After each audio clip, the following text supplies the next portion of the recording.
प्यारे दोस्तों, सादर अभिवादन। मैं हूं महेश कुमार वैद्य और आप देख रहे हैं एनजेपी इंडिया। 20 फरवरी का दिन हरियाणा की राजनीति में स्मरणीय दिन है, देश की राजनीति के लिए स्मरणीय दिन है। यह दिन है हरियाणा के पूर्व मुख्यमंत्री व पूर्व केंद्रीय मंत्री रहे स्वर्गीय राव वीरेंद्र सिंह का जन्मदिन। आज की वीडियो में उन्हीं की बात करेंगे। यह बताएंगे कि किसी चौक चौराहे पर राव वीरेंद्र सिंह की प्रतिमा क्यों नहीं है। हम यह भी बताएंगे कि उन्होंने अपना अंतिम साक्षात्कार कब और किस विषय पर दिया था, उनकी ज़िंदगी का सबसे बड़ा पछतावा क्या रहा, राजनीति को लेकर उनकी क्या राय थी। इसके अलावा भी बहुत कुछ बताएंगे। एक एक करके आपको राव वीरेंद्र सिंह से जुड़ी बहुत सी रोचक बातें बताएंगे। आगे बढ़ने से पहले हमारे चैनल को लाइक एवं सब्सक्राइब करने का निवेदन। सबसे पहले ये बताएंगे कि राव वीरेंद्र सिंह की प्रतिमा क्यों नहीं है। उनकी याद में स्मृति स्थल तो बनाया हुआ है। रेवाड़ी के नारनौल रोड पर आप जाएंगे तो उनका स्मृति स्थल नजर आएगा, मगर यह एक तरह से राव की छतरी कही जा सकती है। आज उनके मंझले बेटे यादवेंद्र सिंह सहित परिवार के अन्य सदस्यों व अन्य स्थानों से आए गणमान्य लोगों ने, उनके शुभचिंतकों ने उनके स्मृति स्थल पर श्रद्धा सुमन भी अर्पित किए। हमेशा की तरह उनकी प्रतिमा यहाँ इसलिए नहीं है क्योंकि राव वीरेंद्र ने अपने निधन से काफ़ी समय पहले ही अपने बेटे राव इंद्रजीत सिंह, राव अजीत सिंह व राव यादवेंद्र सिंह को यह कह दिया था कि उनकी प्रतिमा नहीं लगानी है। इसके पीछे उन्होंने कारण बताया था कि प्रतिमाओं की सफाई नहीं होती और अक्सर कोए उन पर बीट करते रहते हैं। उनका दिखावे में यकीन नहीं था, इसलिए वह कहकर गए थे कि उनकी प्रतिमा न लगाई जाए और परिवार इसका पालन कर रहा है। अब राव वीरेंद्र के अंतिम साक्षात्कार की बात करते हैं। राव ने अपना अंतिम साक्षात्कार मेरे साथ किया था। उस समय मैं दैनिक जागरण में चीफ रिपोर्टर की हैसियत से सेवारत था। उस समय राव ने अपने साक्षात्कार में दो बात बहुत प्रमुखता से कही थी। मैं आज़ाद, मेरी पार्टी आज़ाद, मेरे ख्यालात आज़ाद। मतलब स्पष्ट कर दिया था कि वह अब किसी पार्टी में नहीं है। आप इस साक्षात्कार को अपनी स्क्रीन पर देख भी सकते हैं। उनका निधन 30 सितंबर 2009 को हुआ था और उनका साक्षात्कार उनके निधन से मात्र 7 दिन पहले 23 सितंबर को लिया गया था। इस साक्षात्कार में राव ने अपना वह दर्द भी साझा किया था जो अक्सर वह मेरे साथ प्रकट करते रहे थे। राव जब केंद्र में सिंचाई मंत्री थे तब वह चाहते थे कि दक्षिण हरियाणा के खेतों तक नहरी पानी पहुँचे। तत्कालीन प्रधानमंत्री इंदिरा गांधी ने जल बंटवारे को सिरे चढ़ाने के लिए ही उन्हें केंद्र में सिंचाई मंत्री का दायित्व दिया था। राव वीरेंद्र ने पंजाब, हरियाणा व राजस्थान के मुख्यमंत्रियों की सहमति बनाकर इस समझौते को सिरे भी चढ़ा दिया था, लेकिन जल्दबाजी ने खेल बिगाड़ दिया। राव का कहना था कि तत्कालीन मुख्यमंत्री भजन लाल ने श्रेय लेने की होड़ में जल्दबाजी में श्रीमती इंदिरा गांधी को पंजाब ले जाकर SYL का अधूरा निर्माण शुरू करा दिया और इस तरह की बयानबाजी हुई उस समय, जिससे पंजाब में आंदोलन जोर पकड़ गया। अकालियों का आंदोलन जोर पकड़ा तो हालात ऐसे बने कि राव को सिंचाई मंत्री का ओहदा भी छोड़ना पड़ा। राव वीरेंद्र कहते थे कि अगर भजन लाल बीच में हस्तक्षेप नहीं करते आज हालात दूसरे होते। यह राजीव लोंगोवाल समझौते से पहले की बात है। उनका साक्षात्कार 24 सितंबर 2009 के अंक में प्रकाशित हुआ था। यही उनकी ज़िंदगी का सबसे बड़ा पछतावा था। इस साक्षात्कार में उन्होंने इसे प्रकट भी किया था। अब जन्मदिन पर राव से जुड़ी कुछ और ख़ास बातें आपको बताएंगे, लेकिन पहले राजनीति को लेकर उनका नज़रिया समझ लीजिए। राव कहते थे कि चाहे पानी की समस्या हो या फिर नौकरियों में हिस्सेदारी की, चाहे क्षेत्रवाद की समस्या हो या विकास में हिस्सेदारी का हक पाने की बात, हर बीमारी का इलाज केवल राजनीति के औषधालय में ही होता है। अगर राजनीतिक शक्ति आपके पास है तो आप इन सभी समस्याओं से निजात पा सकते हैं। इसलिए राव बार बार अहिरवाल को, दक्षिण हरियाणा को अपनी ताकत बढ़ाने की बात कहते थे। यह बात कम लोग जानते हैं कि राव वीरेंद्र सिंह उत्तर प्रदेश के सिकोहाबाद स्थित उरावट स्टेट के दामाद थे। उनका आदर पूरे उत्तर प्रदेश में था। राव के बारे में यह कहावत प्रचलित है कि उनकी गर्दन का बल कभी नहीं गया।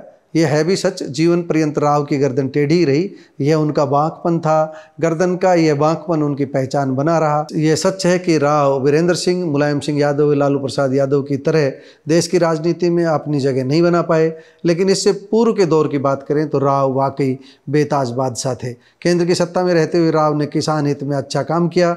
इसी वजह से उनके बड़े बेटे राव इंद्रजीत भी अपनी राजनीतिक सभाओं में उनके नाम को बुनाते रहे। राव वीरेंद्र के समय राव आया भाव आया का नारा काफ़ी प्रचलित हुआ था। राव इंद्रजीत इसी नारे को अब भी बुनाते हैं। राव वीरेंद्र सिंह दूरदृष्टा भी थे। भविष्यवाणी करने वाले ज्योतिषी उनकी पसंद नहीं रहे। वह उन्हें अंधविश्वासी मानते थे, लेकिन दूरदृष्टा इस लिहाज से थे क्योंकि वह भविष्य को पढ़ लेते थे। हमने पूर्व में इसका एक सटीक उदाहरण भी दिया था। यह वर्ष 1999 के लोकसभा चुनाव की बात है। तब भारतीय जनता पार्टी ने उनके बेटे राव इंद्रजीत सिंह के सामने महेंद्रगढ़ लोकसभा सीट से कारगिल की वीरांगना डॉक्टर सुधा यादव को चुनाव मैदान में उतारा था। राव इंद्रजीत कांग्रेस के टिकट पर मैदान में थे। तब कारगिल युद्ध समाप्त हुए अधिक समय नहीं हुआ था। उस समय लोग कह रहे थे कि भाजपा ने महेंद्रगढ़ की सीट तस्तरी में डालकर कांग्रेस को सौंप दी है। उस समय महेंद्रगढ़ लोकसभा सीट अस्तित्व में थी।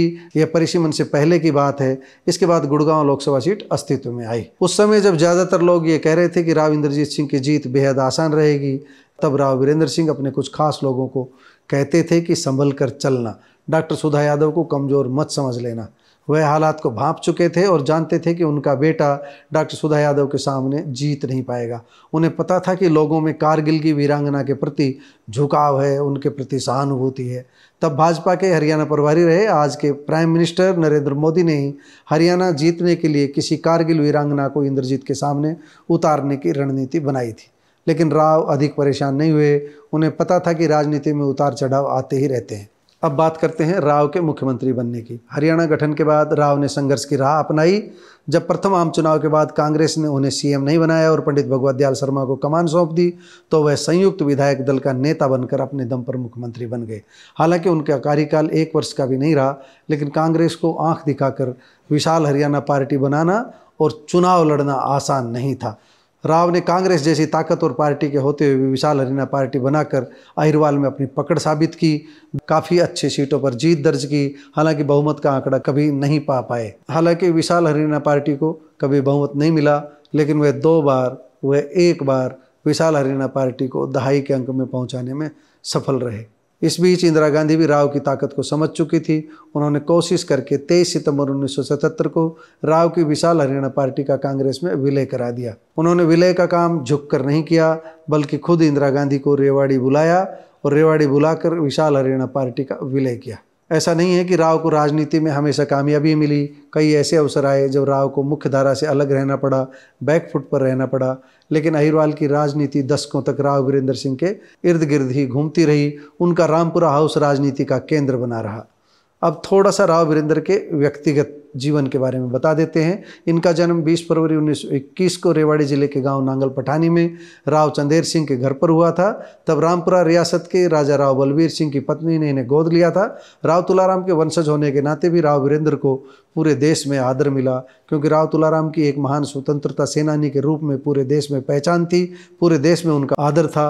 राव परिवार भी अपने बड़े राजनीतिक फैसले 23 सितंबर को ही लेता रहा है। राव तुलाराम की पुण्यतिथि पर ही लेता रहा है। राव वीरेंद्र सिंह की पत्नी रानी चंद्रप्रभा कंवर उत्तर प्रदेश के उरावट स्टेट सिकोहाबाद के स्वर्गीय ठाकुर साहिब लायक सिंह यादव की बेटी थी। राव वीरेंद्र सिंह के बड़े बेटे राव इंद्रजीत सिंह इस समय केंद्रीय मंत्री हैं और राव इंद्रजीत की बेटी व राव वीरेंद्र सिंह की पौत्री आरती सिंह हरियाणा में कैबिनेट मंत्री है। उनके मंझले बेटे राव अजीत सिंह अभी स्वास्थ्य लाभ ले रहे हैं, जबकि छोटे के उपनाम से पहचान रखने वाले सबसे छोटे बेटे राव यादवेंद्र सिंह कांग्रेस में ही बने हुए हैं। इस बार यादवेंद्र सिंह को कांग्रेस ने कोसली विधानसभा सीट से टिकट नहीं दी, लेकिन वह अपने कार्यकर्ताओं को साथ जोड़े हुए हैं। अभी तो हम यही कह सकते हैं कि राव वीरेंद्र सिंह की रामपुरा हाउस के जमाने की राजनीतिक विरासत मुख्य रूप से उनके बड़े बेटे राव इंद्रजीत सिंह के पास ही है। वही उनकी विरासत को संभाल रहे हैं। भविष्य की बात भविष्य जाने। राव वीरेंद्र सिंह को लेकर हमारी ये रिपोर्ट कैसी लगी कमेंट बॉक्स में जाकर बताइएगा ज़रूर। नमस्कार, धन्यवाद।